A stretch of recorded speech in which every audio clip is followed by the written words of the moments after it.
Israel के हमले से घायल ईरान पलटवार की तैयारी में है। अरब वर्ल्ड में ईरान का समर्थन भी बढ़ता जा रहा है। इराक, सीरिया, जॉर्डन, तुर्की जैसे इस्लामिक देश सीधे तौर पर ईरान को सपोर्ट करते हैं। एटमी ताकत पाकिस्तान भी खुलकर ईरान के साथ है।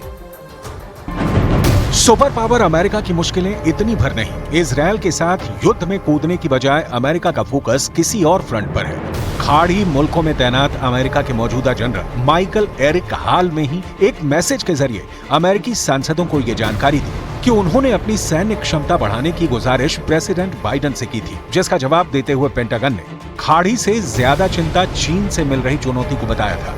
मतलब ये कि इजरायल का साथ देने की बजाय मौजूदा वक्त में अमेरिका चीन से निपटने में जुटा है। इसके साथ अमेरिका की सबसे बड़ी कमजोरी का भी पर्दाफाश हुआ है। जनरल माइक एरिक ने लिखित रिपोर्ट में जानकारी दी कि एशिया महाद्वीप में अमेरिकी खुफिया नेटवर्क बेहद कमजोर हुआ है। सुपर पावर को एक्सपर्ट एजेंट नहीं मिल रहे हैं। अमेरिकी फोर्सेस को ट्रांसलेटर की भी किल्लत झेलनी पड़ रही है। युद्ध में अमेरिका को ये कमियां बहुत भारी पड़ सकती हैं।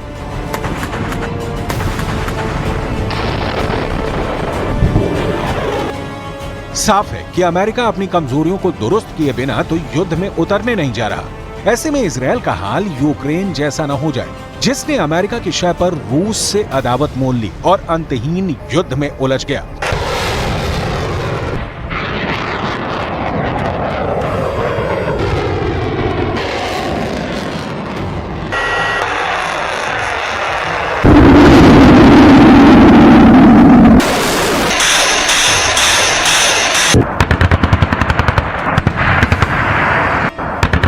अगर अमेरिका वॉर में नहीं आया तो इजरायल अकेले कितने दुश्मनों से भिड़ेगा, इसे समझना होगा। ईरान के पाले में अरब मुल्कों की पूरी ताकत जुटेगी, इसमें किसी को संदेह नहीं है। ईरान के साथ विद्रोही लड़ाकों की खोखार पलटन भी होगी। ईरान को पर्दे के पीछे रहकर रूस का साथ भी मिल सकता है। पाकिस्तान और अफगानिस्तान के कट्टर आतंकी भी ईरान के लिए कुर्बानी देने के लिए तैयार बैठे हैं।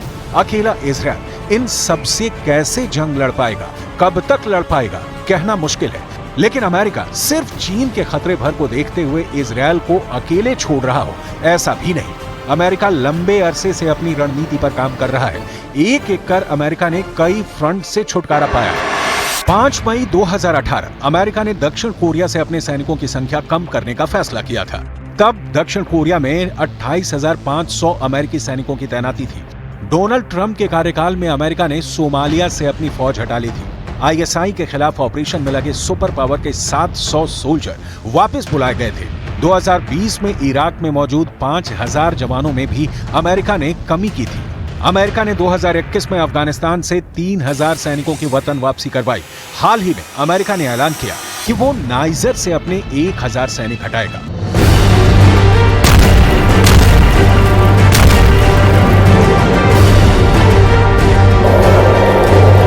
अमेरिका ने पश्चिम अफ्रीकी देशों से सैनिकों की वापसी का पूरा प्लान बना रखा है। यही रोड मैप आगे मिडिल ईस्ट में भी लागू हो सकता है।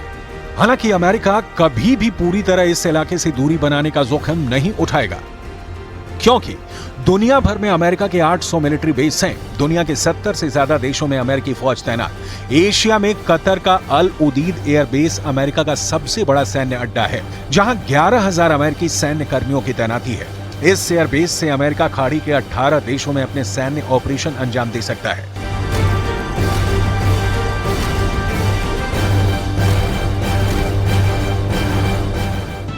मगर अमेरिका के लिए यही सैन्य तैनाती मुश्किल की भी वजह बनती है। खाड़ी में मौजूद तमाम आतंकी गुट इन अड्डों को आए दिन टारगेट बनाते हैं। अमेरिका को दुश्मन चुनने की जरूरत भी नहीं पड़ती, उससे दुश्मनी मोल लेने खुद ब खुद आ जाते हैं।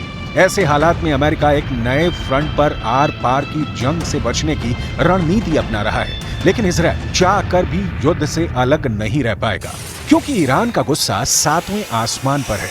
इजरायल के हमले से घायल ईरान पलटवार की तैयारी में है। अरब वर्ल्ड में ईरान का समर्थन भी बढ़ता जा रहा है। इराक, सीरिया, जॉर्डन, तुर्की जैसे इस्लामिक देश सीधे तौर पर ईरान को सपोर्ट करते हैं। एटमी ताकत पाकिस्तान भी खुल